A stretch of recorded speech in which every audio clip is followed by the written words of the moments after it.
Thank you, Beata. And checking on audio. Hopefully everyone can hear me well. Yes. Okay, and sorry about that beeping. We'll take care of it next time. It should subside as soon as we get everybody into the room.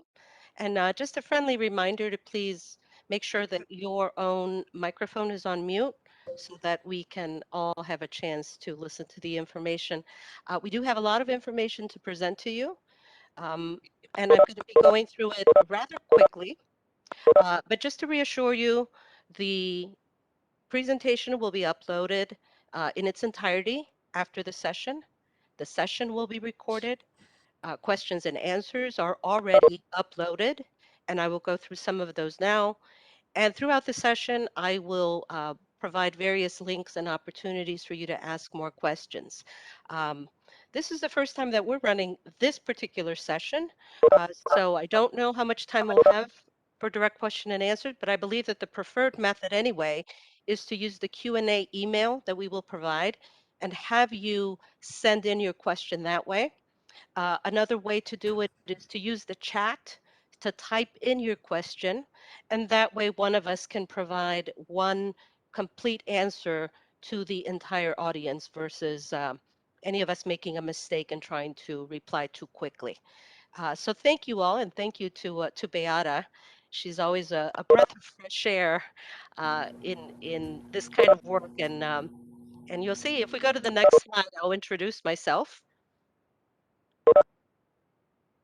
If thank you.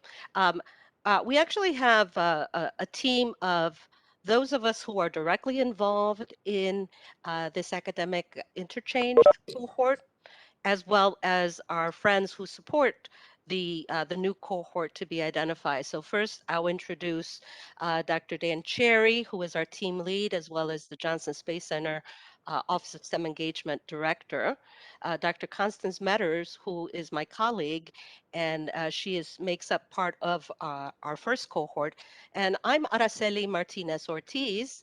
Commonly, I go by Dr. Ortiz or just Araceli. And so it's my pleasure, and hopefully it'll be an advantage to you to hear directly from me as I present about cohort number 2.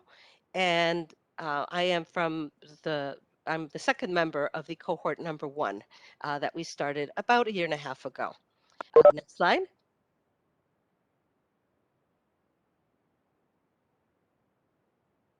As I'd mentioned, our administrative team is part of the NASA Research and Education Support Services team, the NRES team, and that is, I believe those are still the folks involved, but certainly Beata is here today, and I saw Alexander is also here, but normally we have Mr. Gregory Cutler and also Chanel Hatton. You'll have all of the contact information you require, but I did want to acknowledge the mighty support of the NRES team. Next slide. As background, as we mentioned, this program is a rotation program, and it has gone through a little bit of a change. We actually started our first cohort as a pilot to understand how faculty and staff from various minority serving institutions throughout the country could support the work of the NASA's Office of STEM Engagement. And so through its success of that pilot program, NASA has been authorized to continue with this cohort number 2. And so NASA is seeking 2 to 3 mid-career faculty and or staff whose skills and specialized experience can support the Office of STEM Engagement in any of the 3 focus areas. And I'm going to read these to you because this is part of, what you want to be thinking about are the skills and attributes and experiences that you or colleagues can bring to the table as an applicant. Um, the Office of STEM Engagement is focused on creating unique opportunities for students and the public to contribute to NASA's work in exploration and discovery. A second area is in building a diverse future STEM workforce by engaging students in authentic learning experiences with people from NASA, NASA content, as well as facilities. And finally, in strengthening our public understanding of NASA by enabling powerful connections to the work and mission of NASA. Next slide. NASA's Office of STEM Engagement is announcing again this new cohort. It comes as a little bit of a difference in terms of the length of time. This is a 2.5 year temporary assignment. It's for cohort 2. Cohort 2 begins January the 9th of 2023 and would end in June 30th of 2025. Now that seems like an awfully long time, but if you think about it, January 2023 is right around the corner, and part of the strategy is to provide sufficient time for applicants to be identified and to have sufficient time to transition from current assignment to taking on this opportunity. Uh, the most important date for you right now is that applications for this cohort 2 are due June 24th. 2022. So yes, it is quickly coming upon us, but again, the timing is set up more so for the people who are selected to assure that they have that opportunity to apply. Um, the selectees will serve as part of this cohort 2 MSI, Academic Interchange Cohort. We'll be calling it MAKE for short. And it is facilitated through something called the Intergovernmental Personnel Act, the IPA. You'll hear that abbreviation quite a bit. If you're not familiar with it, you can simply look it up on any government website that talks about policies for personnel mobility or interchange. But it really is a program that provides for temporary assignment of personnel between federal government and state and local government, colleges and universities, as well as Indian tribal governments, federally funded research and development centers, and other types of organizations. So it just simply means that this is how one can maintain employment at one's current institution while being a part of this interchange and then returning to the originating institution. And I'll speak a little bit more about it, in particular when we have the Q&A. Next slide, please.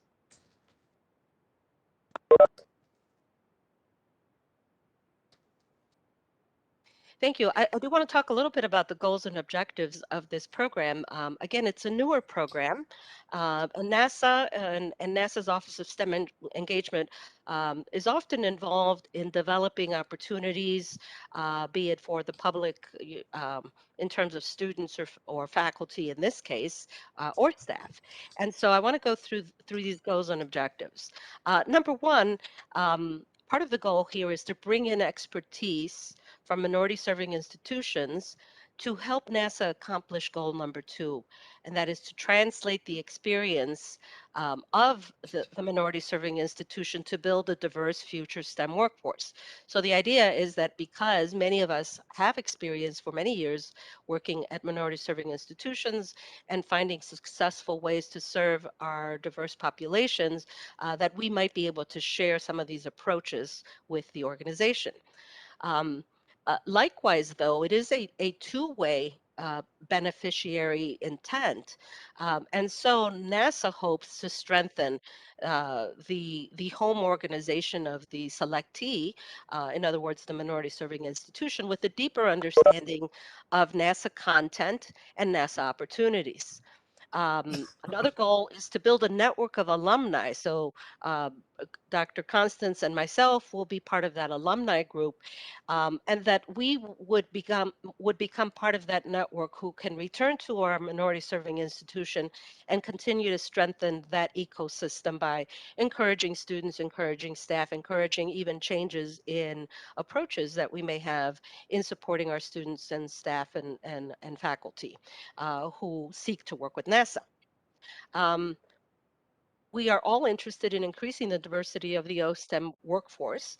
And this is one way that we can do that. We can share how we prepare our students.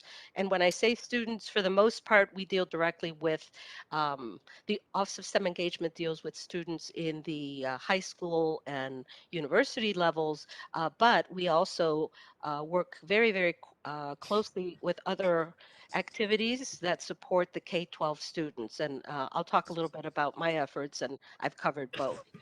And finally, we want to increase the OSTEM capability to accomplish discrete and defined tasks and potentially free up some opportunities for these assignments. And that is that when we come in, we're doing actual work that supports the organization. And while we are learning and while we are contributing, we're normally also tasked with certain types of activities that really help the organization move more quickly along in some of those projects. Okay, next slide. Now, some of the benefits that one could have by collaborating directly with NASA is that we get to learn about these very specific offices at NASA, like the Office of STEM Engagement, and like the Minority University's research enhancement program. And they're quite complex. They have many years of running various types of initiatives, and they're connected throughout the enterprise. And you'll hear that more and more at NASA, whereas there used to be pockets, and there might have been an educator director that with whom you always communicated at one particular center. The organization has changed to an enterprise model, and so now there are connections throughout. And so that's a really positive turn for many of us who want to learn more about centers that are outside of our immediate geographic area. There would also be opportunities to participate in a professional development program. NASA has quite a plethora of video and live seminars and workshops that are really ones that we can select depending on our technical expertise or our interest in developing more foundational knowledge. So these topics are available, and could cover such things as the NASA innovation model, the project management at NASA, leadership development, understanding the work of the mission directorates or the NASA centers. So all of this kind of professional development is what can be had as a benefit through this program. And while we are working on developing a shared foundational piece of PD, there is also a lot of room for developing a unique professional development area that is of interest to you. Also, because we naturally become a NASA employee on an IPA, you really are invited as an insider to network with the activity leads and many of the administrators and directors at various levels. So it's a fascinating way to learn about the organization and to learn about the many projects that are going on, and at the same time to serve as a resource to them in particular areas of expertise that you might bring. And finally, there is an opportunity to travel as needed to support some of these initiatives, and to work more directly with even other external partners. Next slide. So again, it's a little bit difficult to define exactly what the role is of the selectee, but it is, if you think about it, it's like an internal consultant that who is coming with expertise from working with either populations of students or in these content areas, mostly to do with how do we engage students or engage faculty in various NASA initiatives that come out of the Office of STEM Engagement. And so the activities can range. And again, each person has the ability to work directly with the lead, Dr. Dan Cherry in our case, in agreeing on what the activities will be for a particular time period. So for example, the activities may include developing strategies to infuse diversity and inclusion within the Office of STEM Engagement and NASA's mission directorates. It could be to establish priorities to enhance the participation of minority serving institutions through partnerships and collaborations so that those organizations are participating at a greater level in NASA programs. It might be managing significant elements of phases of any assigned research partnership. Um, so there are specific programs that they might ask one to work on a particular phase of that, um, or on looking at some program and finding a way to propose scalable and systemic opportunities for broadening the participation of underserved and underrepresented communities and institutions. So, lots of different opportunities to do this work. Some maybe projects that might last the full time that you are participating on this rotation, and some might be short term, like there may be um, a special initiative of the White House working with HBCUs, and maybe they're planning and working on it for 3 to 6 months. And so then they might ask one of the make cohort representatives to participate in that effort with the team in order to make sure that as many institutions that need to participate will participate. So those are just a few examples. And again, I'll get to even more specific things when I talk about the work that I've been doing. Next slide. Okay, so here's an example. So I mentioned that the cohort one of the academic exchange was formed through the selection of two professors. In this case, we just happen to be professors. I'll remind you that this opportunity is open also to university staff from MSIs, as long as you have the types of experience that you may need in order to provide substantial input to the program, such as maybe running a STEM engagement program or running a pre-engineering program for many years, something like that. But in this case, two of us were selected. We both happen to be professors. Dr. Metters from the University of Arkansas at Pine Bluffs, representing an HBCU, and myself from the University of Texas at San Antonio, a Hispanic serving institution. Um, and so I'll highlight one of the projects that I've worked on that I've really enjoyed, um, and that was there was a sense about a year and a half ago that it would be helpful to start with a baseline for the Office of STEM Engagement staff to understand what we meant when we talked about broadening participation and social justice in STEM and equity through education and even some of the buzzwords like culturally responsive teaching. And so one of my major activities was to develop and deliver seminars and workshops on culturally responsive engagement approaches that the faculty or the staff at NASA and their partners could utilize whenever they were involved in externally facing types of activities with communities, especially underserved communities. So the best way to do that was based on my proposal. So there's a lot of leeway, and so they proposed to me what their intent was, their objectives, and so I had a chance to think about it, and I said, okay, so what I think we can do is that I can develop a series of 5 different seminars, and the seminars would span everything from, the history of of multiculturalism in the United States, different approaches, best practices from research that we have seen used in teaching and engagement, to specific strategies and tools to use.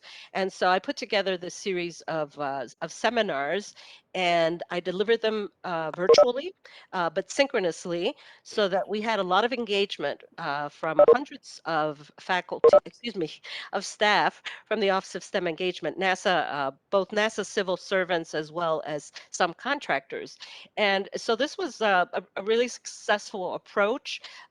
It did take a lot of my time, but that's a contribution that I thought was very important. It was a skill that I had as a faculty who has delivered these kinds of seminars in the past, but it gave me a unique opportunity to study what NASA's challenges were when they were engaging with the public and to try to create opportunity for conversation and not just for learning, but also for change and collaboration. So that was a project that probably spanned about 6 months, and we were able to record record most of those sessions and make them available for continued use.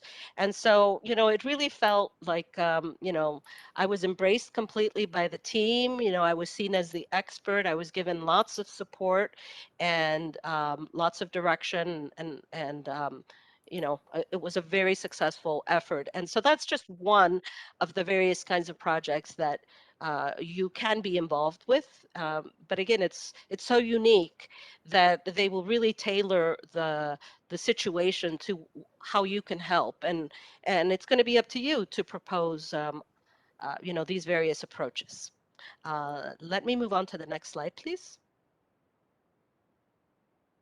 Let's talk a little bit more then about eligibility and a final overview of the project. This program is eligible only to U.S. citizens or nationals, and by nationals, that is referring to, I think there's an explanation somewhere, but that is for residents of American Samoa and Swains Island. Okay, and there's a more specific definition if you need. But the key is U.S. citizens. It is open to full-time, either STEM education faculty, and by STEM we mean anything from College of Science or College of Engineering. Um, if your mathematics is in a separate college, then mathematics is also involved. If you are a technology faculty, then you are also eligible, as well as administrative or managerial staff, such as a student activities director of a program, especially in STEM, or a program manager, again, especially in STEM. And it is open to minority serving institution participants who are at a 2-year or 4-year accredited institution.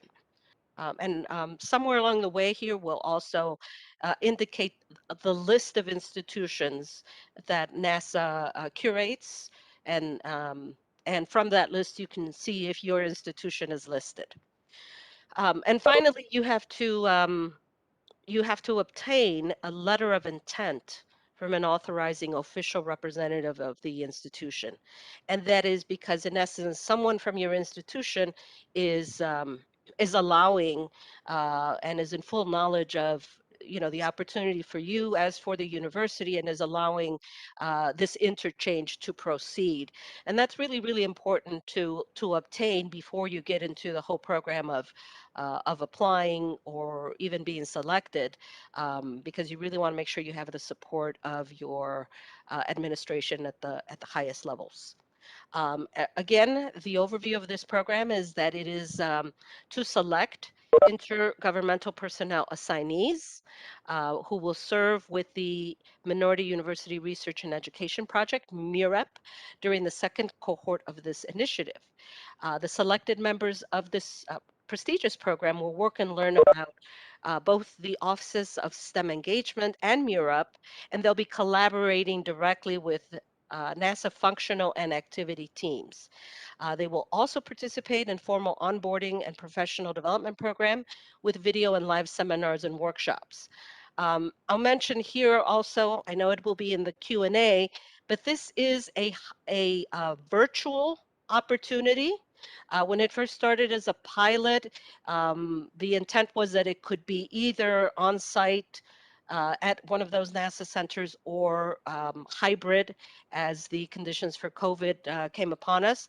But now that we have seen it be successful in this way, I've worked virtually the whole time.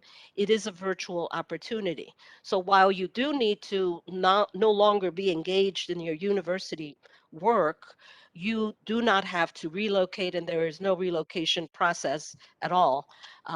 Although there is some travel that would probably be required, and all of that is covered by the NASA agreement. Excuse me.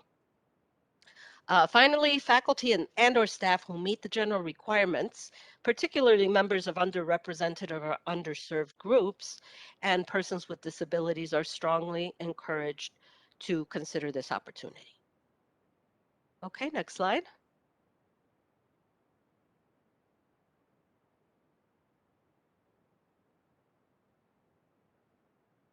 Okay, good. I got through the bulk of that. I did see quite a few questions come through, so please continue to type those in. Um, you can learn more about, there are two organizations that I've mentioned, and it's really, really important that you learn about those organizations as you are considering this work, because you'll see that the information provided in the Dear Colleague letter is very brief. There are only 2 or 3 pages. And so it's up to you to do the research by investigating about the organizations to which it refers, the strategy, plans, and so forth. So here we provide you with the learning more about the MUREP project, and you can go to that MUREP site and you will find so many different presentations and projects that are contained within there. And you will also learn about if you go to the strategy for STEM engagement, you'll learn about the different strategic plan for STEM engagement across all of NASA.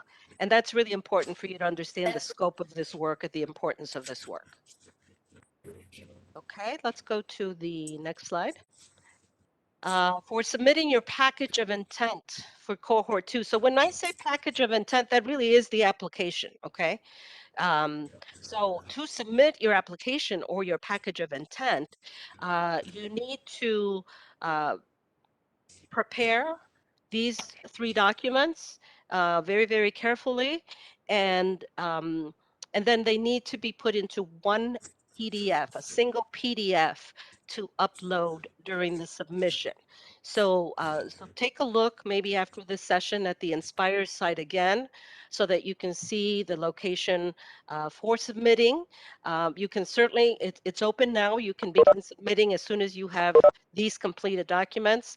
And please, as many of you know, as I have been guilty of, do not wait until June 24th to intend on submitting all your documents, because more than likely something will go wrong on your end or on NASA's end sometimes, but it's usually on our end, speaking as a private citizen. And so you really want to give yourself time to have a fair shot at submitting successfully.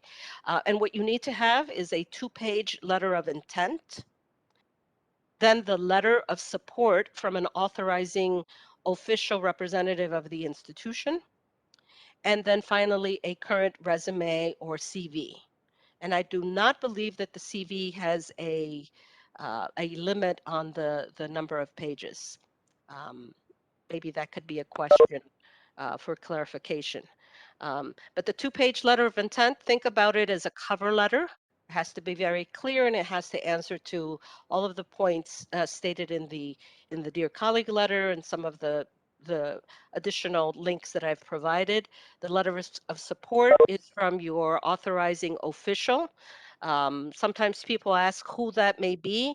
In my case, I went all the way to the provost to make sure that the provost knew that I would be away from my university position. And of course, first I spoke to my chair, and then I spoke to the dean, and then we got the approval from the provost. Whether the provost brought it up with the president, I don't know, but many, and especially smaller universities, you may be thinking of a presidential signature for that authorizing letter of support. All right, let's go on to the next slide.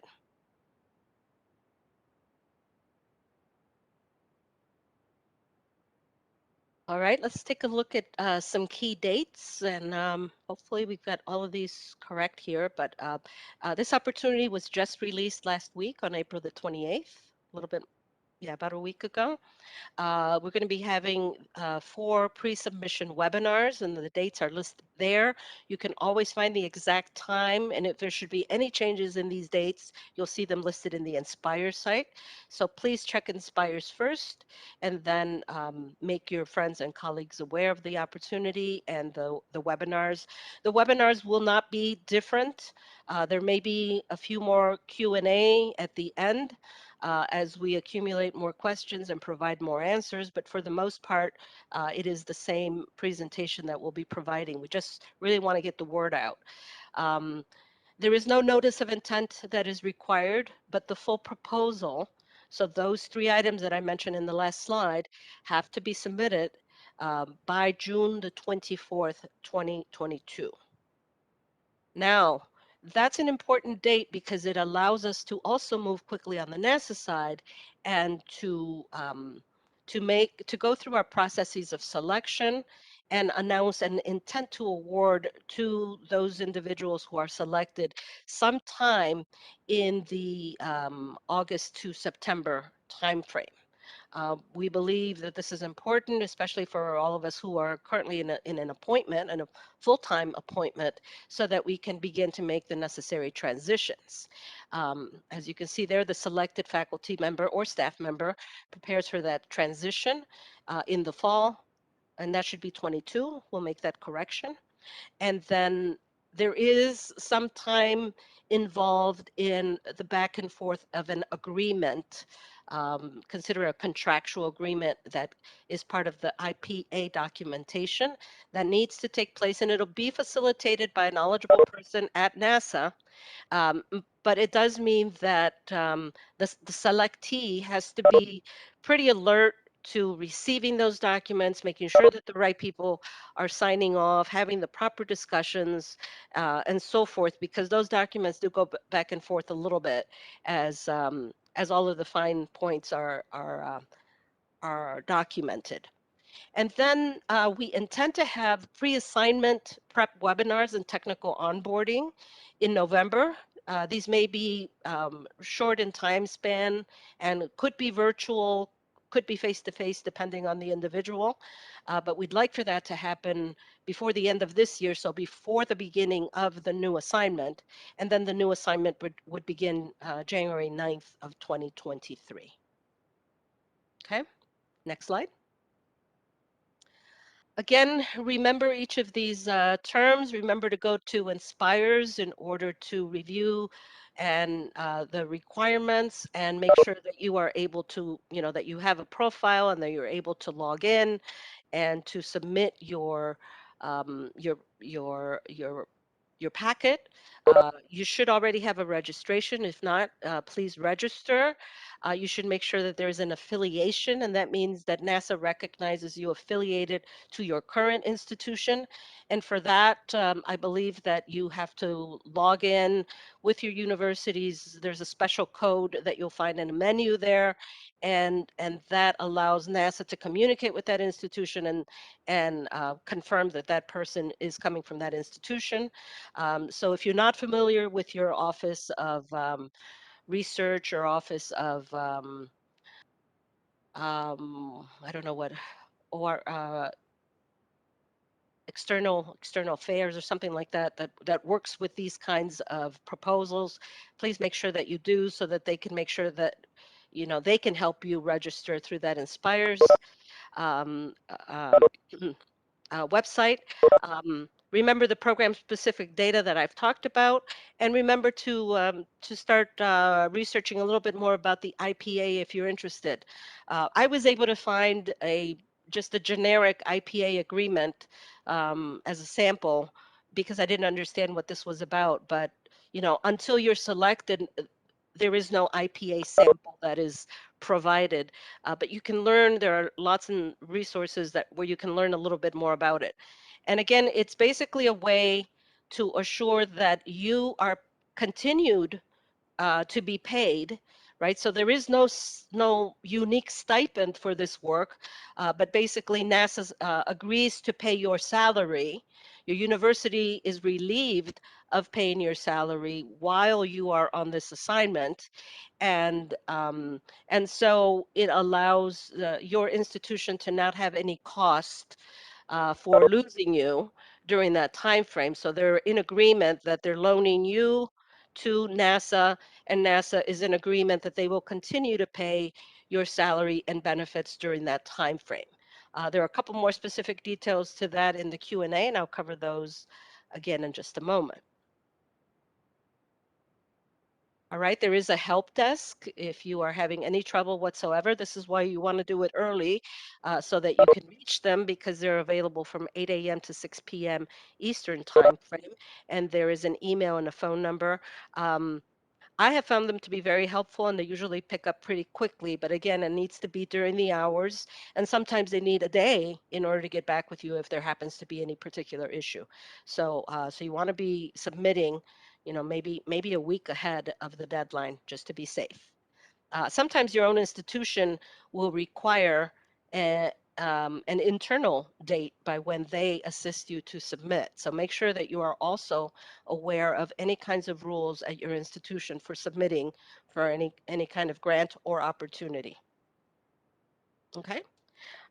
Question and answers. This is really important. I've asked you to type in questions into the chat, and our good friends with NRES are capturing those, and if there are unique questions, we will make sure to get the exact answers, and those will be posted in an updated version of the Q&A in the Inspires document.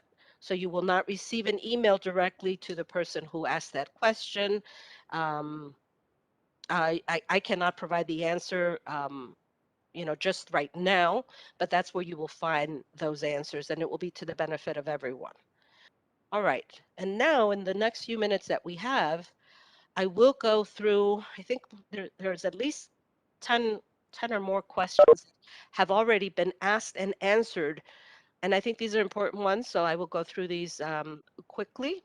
Again, you can go to Inspires now and download that Q&A document, and you can have the question and the answer directly already. You have already found, I hope, the link to this opportunity for the MSI Academic Interchange cohort, and it is on Inspires. Is there a stipend attached to this opportunity is question number 2.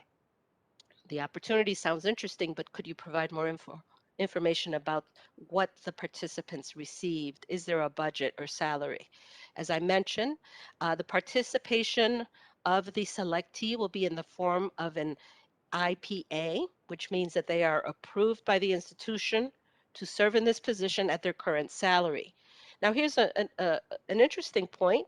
If the selectee's salary is lower than a GS 14 Step 1. That's a governmental salary table that you can easily find online based on um, OPM guidelines schedule. So you can find it probably there at that opm.gov and then search for GS salary tables.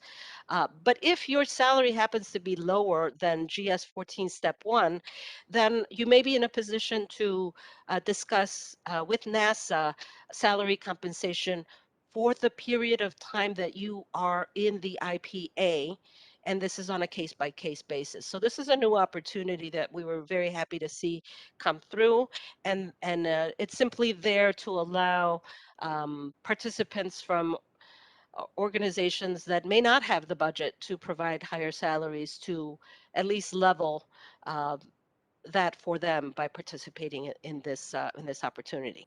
So again, it is not a stipend; it is a continuation of salary and benefits. Question number 3.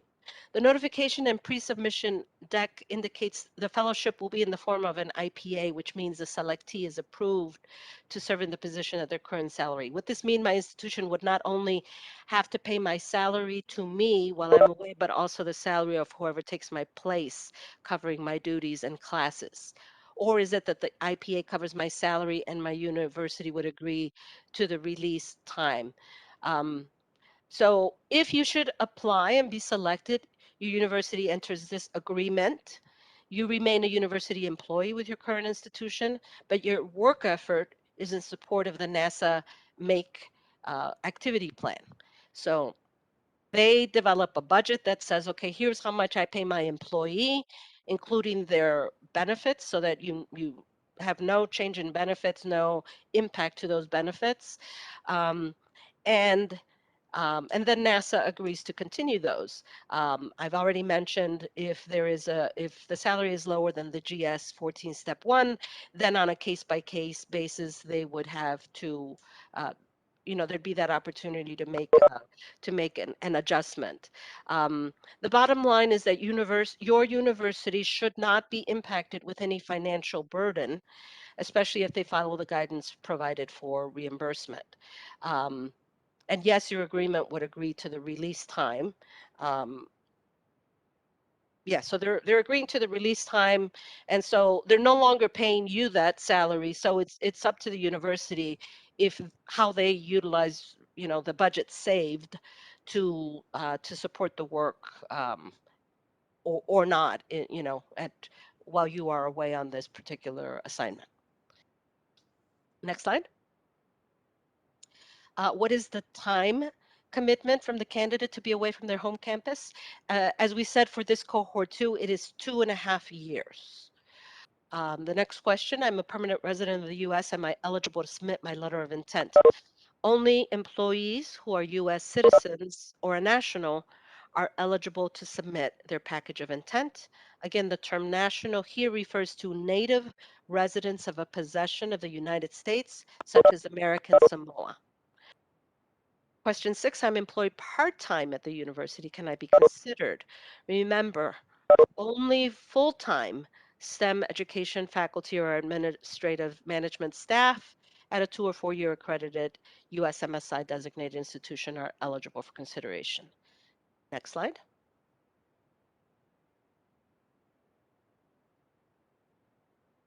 Are relocation expenses paid if I am to be placed at NASA? I have some faculty members here at a particular university interested. They're curious if a remote position is still an option or was that only available in response to COVID. As I mentioned before, the selectee will be on a remote telework assignment to NASA while remaining at their current location. NASA and the selectee will jointly revisit the arrangement as needed with the greatest consideration for individual health and safety. So I'll just enhance that by emphasizing that in my case, that started in the midst of heavy COVID restrictions that did not allow participants to even be at a work location. My work was telework, was video, was what we've become used to. Um, and only now that in the last few months the restrictions have been lifted, have I been traveling to my assigned center, Johnson Space Center, to conduct some special visits or special meetings with my center director and other colleagues. But it's really as needed and very occasional versus regular travel. And again, NASA covers the travel. Question 8, when would a 2023 MSI academic interchange cohort activity start? Cohort 2 will start January 9th, 2023 and end on June the 30th, 2025. The intent is to kind of sync up with the academic calendar a little more clearly, so we may see future cohorts timing be of a different length. My cohort was 2 years, will be 2 years. Next question. I'm familiar with NSF proposal submitting process in which there are information about what the proposal should entail, budget allocation, percentage of budget activity, all of those things, the length of the proposal, the format, the number of co-PIs, what's expected here. Um, this is a much more direct presentation and really succinct. The Dear Colleague letter identifies those requirements, so please take a look at that letter. If you're interested, please click on the link in the letter for further details to submit your package. As you'll recall before, you're basically writing a letter of intent, and that in that letter, you want to make sure that you are addressing the key points as to why you are a qualified or best qualified candidate for this position. And of course, submit any other requirements like the letter of support and your CV. Question 10, what is the time commitment for the opportunity? So we have said that it's a 2.5 year cohort, but what does that participation look like? Again, This participation is for an IPA as described. That means that you would be considered a regular full-time opportunity. So the time commitment is 8 hours a day, 40 hours a week. Generic criteria is in the announcement, and just like everything, it depends on the activities that you are working on. Some are student engagement activities. I've worked on Saturdays to provide workshops because there are Saturday programs that who were looking for those kinds of support, and I had agreed to those as part of my activity. So you'll be working directly with someone who can guide you, on a case-by-case basis, but it's to be considered a full-time, regular full-time opportunity. Question 11, what are the professional benefits for participating staff? Again, NASA seeks to increase its engagement with minority serving institutions. Professional benefits to those selected may be about learning more about NASA and how you can partner in the future or how your institution can collaborate. The staff and faculty can become more familiar with many different programs and projects and activities that can be passed on to your faculty, students, and other staff. Um, and the opportunity, as I've mentioned many times, can be further tailored with input from you, the selectee, once you are selected to be a part of this program. Um, Other benefits may include the salary adjustment if you're in that position, um, the telework opportunity, professional travel if approved, and the many kinds of networking and professional development activities that you will enjoy. And maybe that's the last question. Okay, a couple more here. What resources are in place to support marginalized staff faculty who participate? NASA has technical and administrative resources to support the selectee, and a mentor will be designated to support in this effort. Question 13, what grades of students is the program focused on engaging? Is it K-12, undergrad, grad, or all? Um, the IPA focuses on MSI engagement. And so by MSI, we're talking about the minority serving institutions. So for the most part, it's the university students, but we often work in initiatives that cross various grade spans. And so you may be working with a project who is focusing on K-12 or perhaps with graduate students. You can learn more about that at that site there. And finally, starting in 2023, this is a specific question. I will serve as a co-PI on an NSF grant, which expires in 26. Will I be able to serve? And I think the best way to answer it is, as is here, you may apply for the opportunity, and if selected, you will need to designate someone else to serve as co-PI during your IPA assignment. Again, this goes back to the fact that this is a full-time position, and you just have to be fair to both sides as to where your time commitment is going to be. So I think that is the last of the questions. Let's see, next slide. More questions. Where do I upload? Again, we already mentioned, create one PDF of everything and you submit it as one attachment. What would you like me to submit in the project summary? That is a good question. You want to remember this when you're ready to submit. And basically what you do is you can copy and paste the content from your letter of intent into this particular field where it will say, what is your project summary? Okay. And question 17, is there any way you can check all my submission components? All components will be checked during the compliance check after the submission of your package of intent. And so that happens automatically. Let's see what else. This is a question about knowing if you're eligible to apply. And again, there is a list of minority serving institutions that will identify it. It says there that you can, let's see, there's a link, but I actually don't see the link here. So you'll probably see the link on the QA, the official QA page that's posted, and then you can click there and you can see the list. You can also communicate with anyone at nasa.make at nasaprs.com to make sure before you apply. Question 19 said, I learned about this activity from a newsletter. I'm writing to find out if there are other opportunities for faculty working at PWIs. I believe that's primarily white institutions. I want to make sure that they're not overlooking opportunities.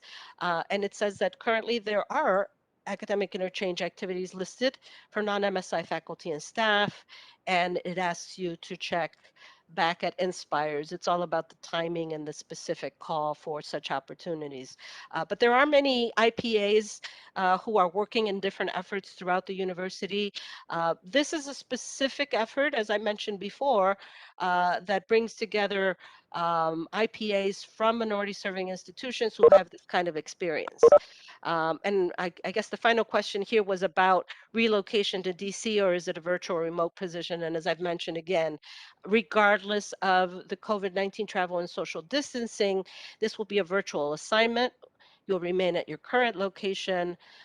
You will negotiate and talk about travel once you are selected, but that is usually contained to, here we say, with up to 25% recurring travel during the assignment period.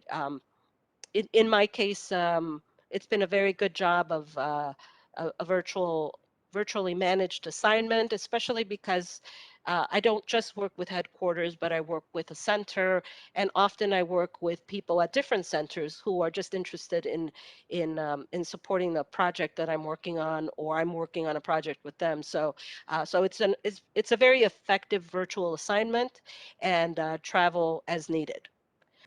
Okay, so let me see if that is the end. Yes, that is the end. If you have any additional questions, please send them to nasa.maic@nasaprs.com. If you send them to me, I cannot answer them directly, and I'll also be sending them forward that way. It's just a way to maintain quality control, especially for the answering of questions. Um, but I can say in closing that I have really enjoyed this opportunity. It's meant a lot to me as a professional. And I have made many friends and acquaintances at NASA. Not to mention the benefit that I've brought to my university, with many students applying and gaining internships and learning about curriculum and many different opportunities that the NASA's Office of STEM Engagement has. Um, I can't claim the credit for the grants that have been won by my institution, but grants have been won. And perhaps it's simply the raising of awareness that I've taken it on as a part of my responsibility back to my university, to make sure that they know about all publicly available information and opportunities for the university, especially as an MSI. So that is it for me. And I will pass it back to Ms. Beata in case she has any other comments that I may have missed. Thank you. Thank you very much. We received a bunch of questions, and we will address them through posting the updated document on the opportunity landing site. We will also post the presentation that you just have seen and the recording of this video. So just a reminder, the next similar webinar will take place on Thursday, May 19th. We'll have a link to register on the website pretty soon. It will be very similar, so you're welcome to join if you really like it, but it will be very similar, just to let you know. We had a really nice turnout today. I really appreciate your presence, appreciate listening to what we had to share, and I hope you will apply. In the meantime, if you have any questions, please submit them through a designated inbox and we'll do our best to address them. So thank you, everybody, and have a wonderful rest of the day. Bye-bye. Thank you.